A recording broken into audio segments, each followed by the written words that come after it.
Hello students, you are welcome to my YouTube channel Bisht coaching centre.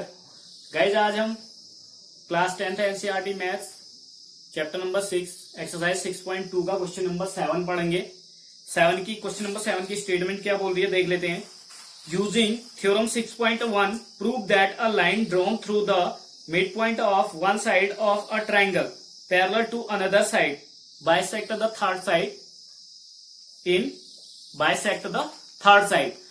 तो ये कह रहा है कि यूजिंग 6.1 यानी थ्योरम यानी बीपीटी थ्योरम का यूज करना, 6.1 का यूज करके हमें बताना है कि यदि किसी ट्रायंगल में के किसी एक साइड के मिड पॉइंट से एक लाइन खींची जाती है जो दूसरी अन्य भुजा के पैरेलल एक लाइन खींची जाती है जो थर्ड साइड को प्रूव करके बताना है कि वो लाइन थर्ड साइड को मिड पॉइंट पे यानी बाइसेक्ट करती है, यानी मध्य बिंदु पर समद्विभाजित करती है। यानी अगर मध्य बिंदु हो जाएगा तो खुद ही बाइसेक्ट हो जाएगा ये लाइन। ठीक है, तो हमें क्लियरली दिया हुआ है कि एक पैरेलल लाइन डाली जा रही है, यानी किसी ट्रायंगल के एक साइड के मिड पॉइंट से एक लाइन खींची जा रही है दूसरी भुजा के पैरेलल समांतर खींची जा रही है। वह सिद्ध करना है कि वह रेखा जो है, जो पैरेलल लाइन खींची जा रही है, वो थर्ड साइड को बाइसेक्ट करती है यानी समद्विभाजित करती है। ये प्रूव करना है। चलिए, क्वेश्चन में दिया हुआ है, मैंने लिखा हुआ है और हमें प्रूव करने हैं। क्या करना है? ई क्या कर रहा है? एसी को बाइसेक्ट कर रहा है। तो प्रूव करना है हमें E is the mid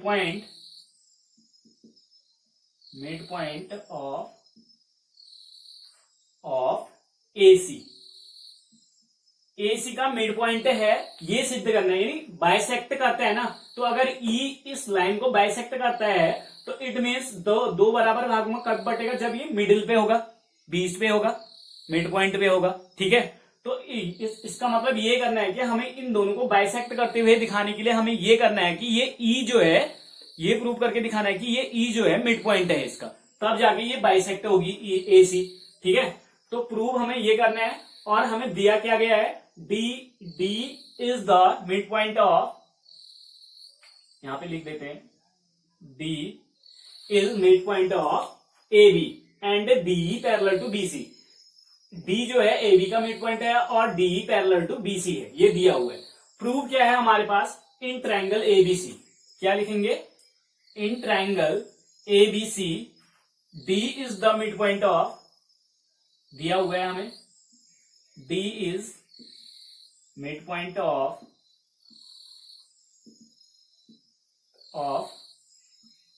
A B, side A B of triangle ABC. ABC की साइड ए बी का मिड पॉइंट है डी आपका। अगर ये डी मिड पॉइंट है तो आपका एडी बराबर बीडी हो सकता है। तो देयरफॉर लिख सकते हैं हम AD is equal to BD. अगर जो डी जो है ट्रायंगल एबीसी के साइड ए बी का मिड पॉइंट है तो आपका एडी बराबर बीडी हो जाएगा, बाइसेक्ट हो जाएगा। तो ये तो हमें पता चल गया। And DE parallel to BC हमें गिवन है, क्या है? दिया हुआ है। तो डी पैरेलल टू बीसी हमने थ्योरम पढ़ी हुई है, 6.1 में पढ़ा हुआ है कि जब एक साइड जो है दूसरी साइड के पैरेलल होती है तो साइडों का रेशियो क्या हो जाता है? सेम हो जाता है, साइडें प्रोपोर्शनल हो जाती हैं। तो बाय बीपीटी लिख सकते हैं हम यहाँ पे, by basic proportionality theorem, BPT, by BPT लिख सकते हैं हम एडी अपॉन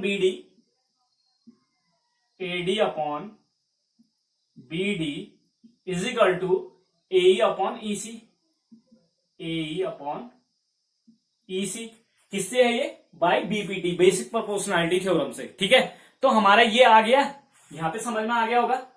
अब देखिए ये किस ट्राइंगल में? एबीसी में है। AD upon BD is equal to A upon EC. तो एडी अपॉन बीडी, देखो एडी बराबर मैंने बीडी लिखा हुआ है, तो एडी बीडी क्या है? बराबर। तो एडी की जगह पे मैं बीडी लिख सकता हूं यहाँ पे clearly, AD is equal to BD. AD की जगह पे मैंने बीडी रख दिया upon BD is equal to A upon EC। Clear हो गया। BD से BD कट गया 1 बार में। अब क्रॉस मल्टीप्लाई कर लीजिए, ये 1/1 आ गया आपका, क्योंकि BD बन जा BD, BD बन जा BD, 1 बार कट जा तो क्रॉस मल्टीप्लाई कर देते। EC का 1 से मल्टीप्लाई करो, EC बन जा EC is equal to AE। इधर AE है आपका, तो ये आपका क्या हो गया EC बन जा EC, और यहां भी 1, क्योंकि BD बन जा BD, 1 का AE के साथ मल्टीप्लाई करो, AE बन जा AE। तो हमारा क्लियर हो गया EC is equal to AE। EC कौन सी है हमारी, ये है EC is equal to AE। यहां हम चाहो तो लिख सकते हैं इसको, और लिख सकते हैं इसको, AE को आगे लिख लो, AE is equal to EC। अगर ऐसा है AE is equal to EC है, तो हम बोल सकते हैं ये दोनों सेम हो गए, समद्विभाजित हो गए, बाइसेक्ट हो गए, यानी दोनों बराबर हो गए। तो हमारा हम लिख सकते हैं कि E जो है क्या है, mid point of AC। Therefore hence लिखेंगे, hence E is the mid point of AC। बस यही प्रूव करना था हमें कि अगर AE और EC दोनों इक्वल हो जाएंगे तो इसका मतलब ये बीचों बीच में है, मिड पॉइंट पे है, तो E is the mid point हो गया, यही प्रूव्ड है, हैंस प्रूव्ड। क्या प्रूव करना था, यही तो प्रूव करना था हमें, E is the mid point of AC। Clear. चलिए नेक्स्ट क्वेश्चन देखते हैं, इसे नोट डाउन कर लेंगे। चलिए नेक्स्ट क्वेश्चन देखिए, क्वेश्चन नंबर 8। ये भी सेम उसी तरीके से है 7 की तरह। 7 में ये हमें प्रूव करना था कि E जो है मिड पॉइंट है, यहाँ पे E भी मिड पॉइंट दिया है, दोनों मिड पॉइंट दिए हैं। हमें ये प्रूव करना है कि DE पैरेलल टू BC। क्या प्रूव करना है, DE पैरेलल टू BC, इसके पैरेलल है या नहीं करके ये प्रूव करना है। तो देखिए क्वेश्चन की स्टेटमेंट क्या है, यूजिंग थ्योरम 6.2, यानी कन्वर्ज ऑफ BPD यूज करनी है, 6.2 यूज करनी है, ठीक है। Prove that the line joining the mid point of any 2 sides of a triangle is parallel to the third side.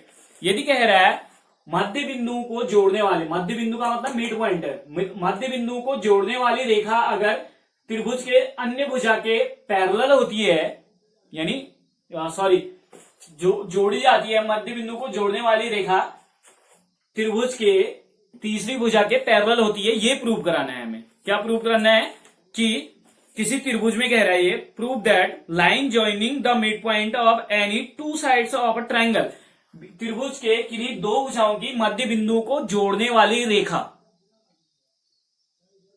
तीसरी साइड के पैरेलल होती है, ये प्रूव करना है हमें, सिद्ध करना है, ठीक है। क्लियर हो गया कि इसमें ये बोल रहा है कि 6.2 थ्योरम 6.2 का प्रयोग करके बताइए, कह रहा है कि किसी त्रिभुज की 2 भुजाओं के मध्य बिंदु से होकर जाने वाली रेखा, यानी मध्य बिंदु को जोड़ने वाली, ज्वाइन कराने वाली जो लाइन है, ठीक है, वो थर्ड साइड की क्या होती है, पैरेलल होती है। ये आपको प्रूव करके दिखाना है, ठीक है। चलिए हमें प्रूव क्या करना है, दिया क्या हुआ है, D और E जो है मिड पॉइंट है AB और AC के, लिखा हुआ है मैंने, D and E are mid point of AB and AC। Prove करना है DE पैरेलल टू BC।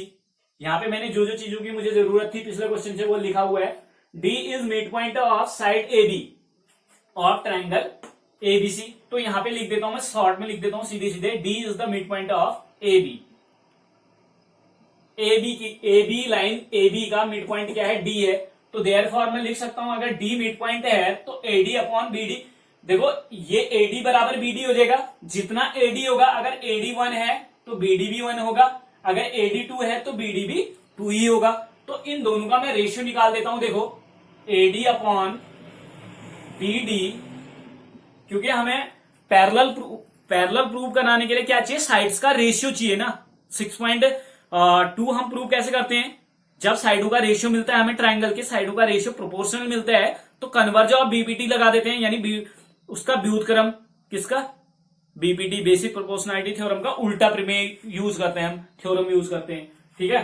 तो 1 और 1 हो जाएगा, रेशियो कितना हो जाएगा, 1:1 हो जाएगा, यानी अगर ये 1 है तो ये भी 1, अगर ये 2 है तो ये भी 2, तो वैल्यू क्या आई, 2 1 जा 2 2 1 जा 2, यानी 1:1 ही आएगा, ठीक है। तो AD अपॉन BD, इनका रेशियो क्या हो जाएगा हमारा, 1, सेम होगा रेशियो, अगर ये 1 है तो ये भी 1 रहेगा, ठीक है। इसको इक्वेशन नंबर 1 लेट कर लेते हैं हम, ठीक है।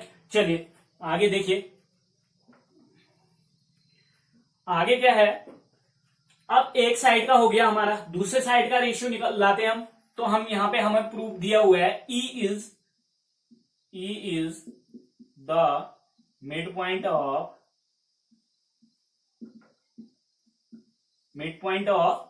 AC का मिड पॉइंट है। तो AC का मिड पॉइंट है तो हम लिख सकते हैं, अगर मिड पॉइंट है तो AE is equal to EC होगा, जितना AE होगा उतना ही EC होगा। तो अगर मैं AE अपॉन EC, क्योंकि मुझे चाहिए साइडों का रेशियो चाहिए, तो साइडों का रेशियो निकालने के लिए मैं AE रेशियो EC लिखूंगा। AE रेशियो EC, रेशियो का मतलब क्या होता है, अपॉन भी होता है। जैसे मैं AE रेशियो EC लिखता हूं तो इसका मतलब AE अपॉन EC है, ठीक है। और इज इक्वल टू 1:1, क्योंकि दोनों सेम है, अगर ये भी 1 है तो ये भी 1 होगा, दोनों 1 होगा तो 1/1, रेशियो सेम हो जाएंगे इनके, ठीक है। चलिए आगे देखते हैं, यहां पे क्लियरली आप देख लेंगे AE upon EC is equal to, ये भी सेम रेशियो में है 1:1, क्योंकि अगर AE अगर 1 है तो ये भी 1, अगर ये 2 है तो ये भी 2, 2 1 जा 2, 2 1 जा 2। अगर मैं इन दोनों का रेशियो निकालूं तो ये 2:2 आएगा, 2:2 आएगा। अगर ये 2 है तो ये भी 2 है, तो 2 1 जा 2, 2 1 जा 2, यानी 2 से डिवाइड हो जाएंगे दोनों, 1:1 ही आने हैं। तो ये भी सेम हो गए, तो इक्वेशन 2 लिख देंगे। अब देखो यहां पे लिख सकते हैं हम फ्रॉम इक्वेशन 1 एंड 2, 1 और 2 में देखिए क्या चीज कॉमन दिख रही है हमें, 1/1 राइट हैंड साइड में यहां भी है, यहां भी है 1/1, 1/1, दोनों तरफ सेम है। तो अगर राइट हैंड साइड इक्वल है तो लेफ्ट हैंड साइड क्या हो जाएंगे, अपने आप इक्वल हो जाएंगे, ठीक है। तो AD इज इक्वल टू लिख सकते हैं हम, therefore AD upon BD is equal to AE upon EC। अगर ऐसा है तो इन ट्राइंगल ABC में अगर ऐसा है AD अपॉन BD कहां है, हो रहा है हमारा यहीं पे हो रहा है, AD upon BD is equal to AE upon EC। ये AD अपॉन BD और AE अपॉन EC कहां पे था हमारा, यहां पे। इसको इक्वेशन 3 मान लो, 3 मान लो, या आप ऐसे लिख दो कि अबव प्रूव्ड है, आगे यहां ऊपर सिद्ध किया हमने, अबव प्रूव्ड। अगर हमने ऊपर प्रूव किया हुआ है इस चीज को, तो हम लिख सकते हैं, अगर ये AD अपॉन BD हमारा हो रहा है, यहां से ऊपर प्रूव किया हुआ है मैंने यहां, तो ये अगर इस ट्राइंगल में AD upon BD AE upon EC, यानी AD upon BD AE upon EC अगर ऐसा हो रहा है सेम, यानी साइडें प्रोपोर्शनल हैं, तो हम बोल सकते हैं bye converse of BPT,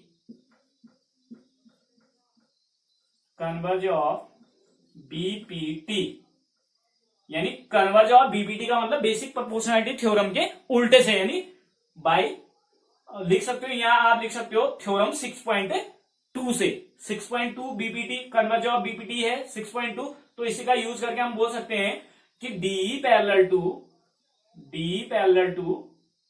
BC। देखो कन्वर्ज ऑफ BPT क्या बोलती है, जब किसी ट्राइंगल की साइडों के रेशियो प्रोपोर्शनल होती हैं, साइडें कैसी होती है, सेम रेशियो में होती है, यानी साइडों का रेशियो सेम होता है। तो अगर उनकी जो लाइन जाती है D to B से, जो मिड पॉइंट से जो लाइन होकर गुजरती है, वो थर्ड साइड की क्या हो जाएगी, पैरेलल हो जाएगी। It means DE parallel to BC हो जाएगा, यही प्रूव्ड करना था, हैंस प्रूव्ड, ठीक है, हैंस प्रूव्ड। क्लियर, प्रूव क्या करना था हमें, DE पैरेलल टू BC, तो DE पैरेलल टू BC हमने क्या कर दिया, प्रूव कर दिया, तो हैंस प्रूव्ड, ठीक है। क्लियर हो गया, कोई डाउट, नो। चलिए, thank you, thanks for watching my videos, please do like comment share and subscribe my channel, thank you. मिलते हैं नेक्स्ट वीडियो में।